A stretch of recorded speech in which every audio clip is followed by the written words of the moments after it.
কলেজগুলিতে বহিরাগত মুক্ত করা, কলেজে পঠন পাঠনের পরিবেশ তৈরি করা, কলেজের ভেতরে কোনো নেতা নেত্রীর ছবি না রাখা সহ একাধিক দাবিতে ইসলামপুর কলেজের অধ্যক্ষের সঙ্গে বৈঠক করলেন বিজেপির ছাত্র সংগঠন অখিল ভারতীয় বিদ্যার্থী পরিষদ বা এবিভিপি।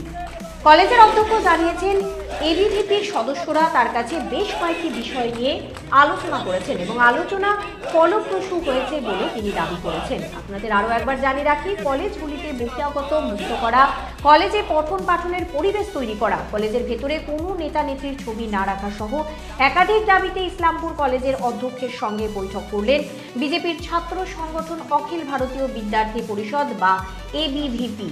কলেজের অধ্যক্ষ জানিয়েছেন, এবিভিপির সদস্যরা তার কাছে বেশ কয়েকটি বিষয় নিয়ে আলোচনা করেছেন এবং আলোচনা ফলপ্রসূ হয়েছে বলেও তিনি দাবি করেছেন।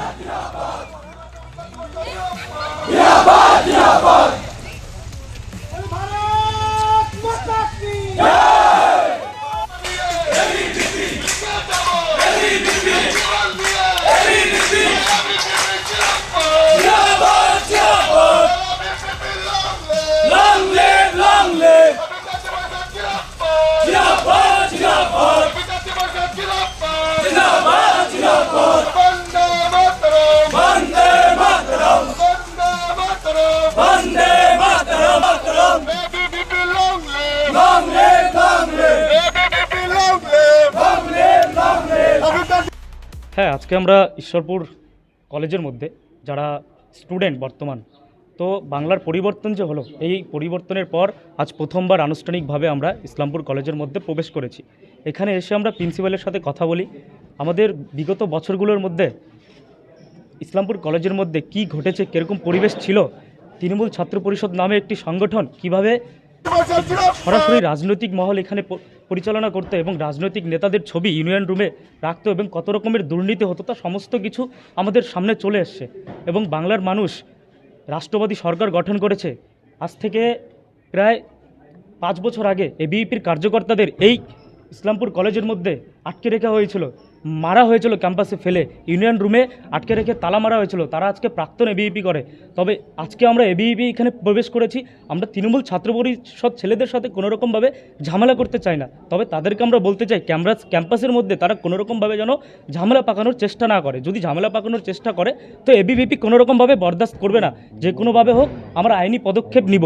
তো বিদ্যার্থী পরিষদের মোটো হচ্ছে ক্যাম্পাসে ভয়মুক্ত পরিবেশ গঠন করা, নিজের গণতান্ত্রিক অধিকার নিয়ে সবাই যেন ক্যাম্পাসের মধ্যে বুক ফুলিয়ে থাকতে পারে এবং যারা আছে ছাত্রীরা, আমরা বোনেরা যারা আছে, দিদিরা যারা আছে, তারা যেন কোনোরকমভাবে মানে আনকমফোর্টেবল ফিল না করে ক্যাম্পাসের মধ্যে। তো এই ধরনের বিষয়গুলোর উপরে বিদ্যার্থী পরিষদ আগামী দিনে ক্যাম্পাসের মধ্যে কাজ করবে।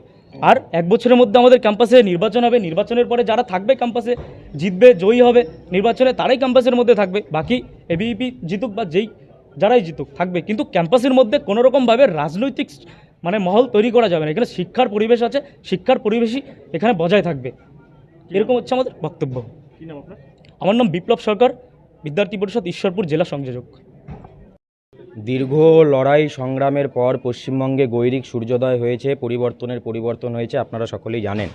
অখিল ভারতীয় বিদ্যার্থী পরিষদের সদস্য হওয়ার জন্য ছাত্রছাত্রীরা স্বতঃস্ফূর্তভাবে আসে। সে মত অনুযায়ী ইসলামপুর কলেজে সাধারণ পড়ুয়া যারা রয়েছে তারা এবিভিপির সঙ্গে স্বতঃস্ফূর্তভাবে যোগদান করেছে। এবং আপনারা সকলে জানেন ইসলামপুর কলেজের কি পরিস্থিতি ছিল। এতদিন ধরে কোনো গণতান্ত্রিক পরিবেশ এখানে ছিল না। বহিরাগতদের দ্বারা ক্যাম্পাসের ভেতরে, যেখানে ছাত্র সংসদ নির্বাচন নেই, নির্বাচিত ছাত্র সংসদ নেই, তা সত্ত্বেও কিভাবে বহিরাগতরা একটা ইউনিয়ন রুম দখল করে সেখানে সমাজবিরোধী কার্যকলাপ করার একটা আখাড়া বানিয়ে ফেলেছিল, নেশার আতুরঘর বানিয়ে ফেলেছিল এবং মেয়েদেরকে উত্ত্যক্ত করার একটা কার্যকলাপ তারা চালাতো। এবিভিপি এগুলো বিষয়ে দীর্ঘদিন আন্দোলন করেছে। তো এই সমস্ত যারা রয়েছে, যারা এই ক্যাম্পাসকে নিজেদের পৈতৃক সম্পত্তি বলে ভাবতো, তাদের উদ্দেশ্যে একটা সতর্ক বার্তা। তো এবিভিপি এবার ঢুকে গেছে, ক্যাম্পাস গেরুয়া হয়ে গেছে। তো এই সমস্ত দৌরাত্ম্য যেন বন্ধ হয়। তারা মাঠ ছেড়ে চলে গেছে অবশ্য, তো তারা যেন ফিরে এই ক্যাম্পাসের দিকে আর কোনোভাবে না তাকায়, এই হুঁশিয়ারি এবিভিপি দিচ্ছে। বাকি আমাদের যে বিষয় চলছে কলেজগুলোতে দেখতে পাচ্ছি কোথাও 3-4 জন মিলে ক্লাস করছে। তো এবিভিপির একটি কার্যক্রম চলছে, ক্যাম্পাস চলো অভিযান, যে ছাত্রছাত্রী যেন নিয়মিত ক্লাসে আসে। আপনারা সকলেই জানেন বেকারত্বের জ্বালা পশ্চিমবঙ্গবাসী ভুগেছে। এই কারণে ছাত্রছাত্রীদের মধ্যে একটা সংস্কার তৈরি হয়েছিল যে MA পাস BA পাস করে কি হবে, চাকরিটা তো হবে না, সেই জন্য ক্যাম্পাসে আসা বন্ধ হয়েছিল। তো এবার নতুন সরকার এসেছে, কর্মসংস্থান হবে, তো ছাত্রছাত্রীরা যেন ক্যাম্পাসমুখী হয়, এই বিষয়ে এবিভিপি আন্দোলন আন্দোলন চালাচ্ছে, চলো ক্যাম্পাস, ক্যাম্পাস চলো অভিযান নামে চালাচ্ছে, এবং ক্লাসরুমগুলো যেন ছাত্রছাত্রীদের ভরা থাকে এইরকম দাবি। বাকি কলেজের ইনফ্রাস্ট্রাকচার আর বহিরাগতদের আনাগোনা, I card system, uniform system করার জন্য আমাদের প্রিন্সিপাল স্যারের সাথে দীর্ঘ সময় আলোচনা হয়েছে এই বিষয়ে। ইউনিফর্ম সিস্টেম বিষয়টা কি? যেন বহিরাগতদের শনাক্ত করা যায়, কোনো বহিরাগত যেন না ঢুকতে পারে। কলেজের ক্যাম্পাসে যারা পড়ুয়ারা রয়েছে, সে এবিভিপি হোক বা যে কেউ হোক, তাদেরকে যেন চিহ্নিত করা যায়। বাকি ক্যাম্পাসে যেরকম দৃশ্য দূষণ হতো, বিভিন্ন রাজনৈতিক নেতানেত্রীদের ছবি লাগানো থাকতো, ব্যানার লাগানো থাকতো, তো এই সমস্ত বন্ধ হবে। এবিভিপি থাকাকালীন এখানে কোনো রাজনৈতিক নেতানেত্রীর ব্যানার, ফ্ল্যাগ, ফেস্টুন থাকবে না। থাকবে তো আমাদের দেশের মনীষীদের ছবি থাকবে, বিবেকানন্দের ছবি থাকবে, মা সরস্বতীর ছবি থাকবে। হ্যাঁ, ইভেন যদি সে এবিভিপিও করে, কোনো বহিরাগত এবিভিপিও তাদেরকে করতে দেবে না। সে এবিভিপি হোক বা অন্য কেউ হোক, বহিরাগতদের আনাগোনা ক্যাম্পাসে হবে না, এবিভিপিটি করতে দেবে না। দুর্নীতি বিষয়ে স্যার আমাদেরকে আশ্বস্ত করেছেন, এই সমস্ত বিষয়ে দ্রুত সুরাহা হবে উনি বলেছেন। আমরাও আশাবাদী রয়েছি এই বিষয়ে। আমাদের কার্যকর্তা যারা রয়েছে তারাও দৈনন্দিনভাবে ওনার সাথে যোগাযোগ রাখবে, এই বিষয়ে চলবে কাজ। ছাত্র সংসদ নির্বাচন নতুন সরকার এসেছে, আমাদের তো আশা রয়েছে সরকারের কাছে যে 1 বছরের মধ্যে ছাত্র সংসদ নির্বাচন হয়েছে। ছাত্র সংসদ নির্বাচনের পর যে বা যারা আসুক, এবিভিপি যদি আসে জিতে তাহলে এবিভিপি থাকবে, এবিভিপি যদি হেরে যায় তো এবিভিপি ক্যাম্পাস ছেড়ে চলে যাবে, গণতান্ত্রিক পরিবেশ থাকবে, কোনো দখলদারি রাজনীতি, কোনো দাদা কালচার এখানে থাকবে না। হ্যাঁ, 1 বছরের মধ্যে হবে, আমরা আশা রাখছি। দীপ দত্ত, রাজ্য সম্পাদক, এবিভিপি উত্তরবঙ্গ। বাকি বিপ্লব ভাই আছে, বিপ্লব ভাই একটু করে দেবে। কিছু এবিভিপির স্টুডেন্ট এসেছিল, তাদের কিছু দাবি নেই। কলেজের যেমন পড়াশোনার কালচার, তারপরে স্টুডেন্ট যাতে অ্যাটেন্ডেন্স রেগুলার আসে, তারপরে বাইরে যাতে স্টুডেন্ট ইন্টারফেয়ার না করে, আমাদের পড়াশোনার কালচার যাতে ঠিক থাকে, এইসব নিয়ে কিছু আলোচনা করার জন্য এসেছিল। ইউনিফর্ম যাতে অন্য স্টুডেন্ট কলেজে এন্ট্রি না নিতে পারে, সেজন্য ইউনিফর্ম চালু করার জন্য ওরা প্রস্তাব রেখেছে। প্লাস আমাদের আই কার্ড অলরেডি এক্সিস্ট করছে, সেই জন্য আই কার্ড তো পরে আসতে হবে। ইউনিফর্মের ব্যাপারটা আপনারা কীভাবে? ইউনিফর্মটা এখন ইমিডিয়েট আমরা কিছু বলতে পারছি না, কারণ অনেক দূর থেকে স্টুডেন্ট আসে, তারা কিনতে পারবে কিনা ইউনিফর্ম সেক্টর দেখতে হবে। হ্যাঁ, তালকোলা কলেজে চলছে, সেটা আমরা আস্তে আস্তে শুরু করবো, ইমিডিয়েট তো শুরু করা যাবে না। তারা একটা অভিযোগ তুললো যে বহিরাগতরা হচ্ছে ইসলামপুর কলেজ চালাতো। চালাতো এইরকম বলেনি, মানে ওরা ইন্টারফেয়ার করতো, এসে নিয়ে কোনো কিছু কাজ হলে ওরা চলে আসতো, সেটা হতো একসময়। সেটাকে কিভাবে আটকাবেন, কি পদক্ষেপ নেবেন সেই বিষয়ে? সেটা সময়ের উপর ডিপেন্ড করছে। তারা আরেকটা বিষয়গুলো, তারা কলেজের বিভিন্ন দুর্নীতি নিয়ে তারা একটা প্রস্তাব করলে সেগুলো তারা হিসাব দেখবে। সেটা দেখুন, আমি তো এই জাস্ট 3 মাস জয়েন করেছি, তারপর আস্তে আস্তে বোঝা যাবে কোথায় কি দুর্নীতি হয়েছে, সেগুলো দেখতে হবে। আপনাদের তরফ থেকে কীভাবে নজরদারি চালানো হবে? নজরদারি আমরা মেন্টরশিপ প্রসেস শুরু করেছি।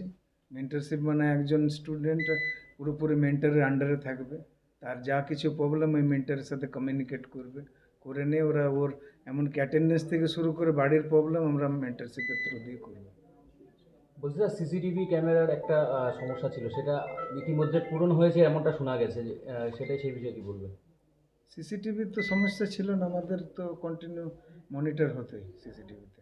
সমস্ত ক্লাসরুম বা আদার্স সব জায়গাতেই সিসিটিভি লাগানো হয়েছে নাকি? না, ওটা ইলেকশন পারপাসে লাগানো হয়েছিল, এবারে ক্লাসরুমে থাকবে কি না সেটা আমাদের দেখতে হবে, এখনও সেটা ডিসিশন নেওয়া হয়নি।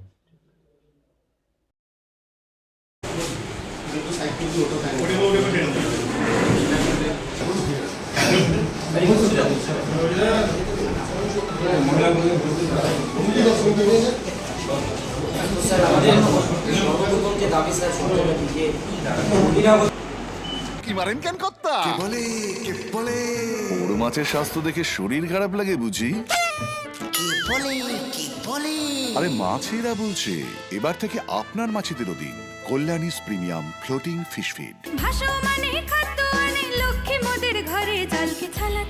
ঘরের লক্ষ্মী আজই ঘরে আনো কল্যাণীস প্রিমিয়াম ফ্লোটিং ফিশ ফিড, ভাসমান খাদ্য। চোখের সমস্যা বাড়ার আগেই আজই আসুন জীবন রেখা হসপিটাল, আপনার পরিবারের নতুন ভরসা। সোনার ছোঁয়ায় আপনাকে রাঙিয়ে দিতে চোখ ধাঁধানো শ্রীহরির গোল্ড প্লেটেড গয়নার বিপুল সম্ভার নিয়ে এলো রায়গঞ্জের সোনার ছোঁয়া। বিয়ে হোক কিংবা উৎসব অনুষ্ঠান, সোনালী মানতাসা, টাইচেন, সীতাহার, চূড়, চোকার, এমনকি মঙ্গলসূত্রে নিজেকে সাজিয়ে তুলতে আজই আসুন রায়গঞ্জের একমাত্র শ্রীহরির এক্সক্লুসিভ শোরুম সোনার ছোঁয়ায়। সঙ্গে থাকছে আকর্ষণীয় ছাড়। আমাদের ঠিকানা কলেজপাড়া বাজার, বিশ্ববিদ্যালয় মোড়, রায়গঞ্জ, উত্তর দিনাজপুর।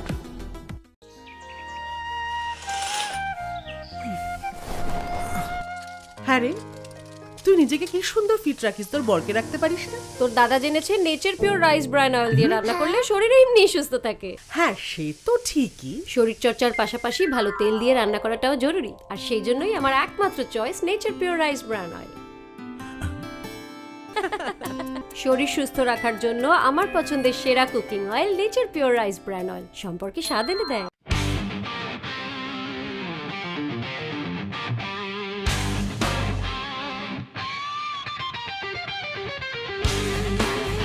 কম বাজেটে ইলেকট্রিক বাইক খুঁজছেন, তাও আবার স্মার্ট বাইক?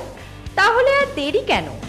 আকর্ষণীয় ছাড়ে আপনার নাগালের মধ্যে দুর্দান্ত অফারে হাই কোয়ালিটির স্মার্ট ই বাইক পেতে আজই চলে আসুন রায়গঞ্জের গ্লোবাল সিটিতে। বিভিন্ন নামী কোম্পানি ইলেকট্রিক মোটর বাইকের বিপুল সম্ভার রয়েছে আমাদের কাছে। সেই সঙ্গে সার্ভিসও পাবেন একেবারে হাতের কাছেই। তাছাড়া একই ছাদের নিচে সুদৃশ্য হোটেল, রেস্টুরেন্ট, এমনকি অনুষ্ঠান ভবনও থাকছে। তাই আজই আসুন গ্লোবাল সিটিতে। আমাদের ঠিকানা 12 নম্বর জাতীয় সড়কের ফ্লাইওভারের পাশে, রূপাহার, রায়গঞ্জ, উত্তর দিনাজপুর।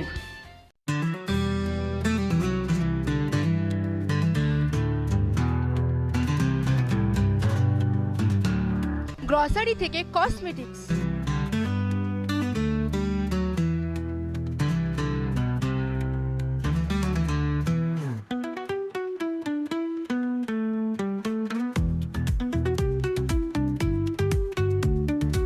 আপনার যে কোনো প্রয়োজনীয় জিনিস পেয়ে যাবেন একই ছাদের তলায়।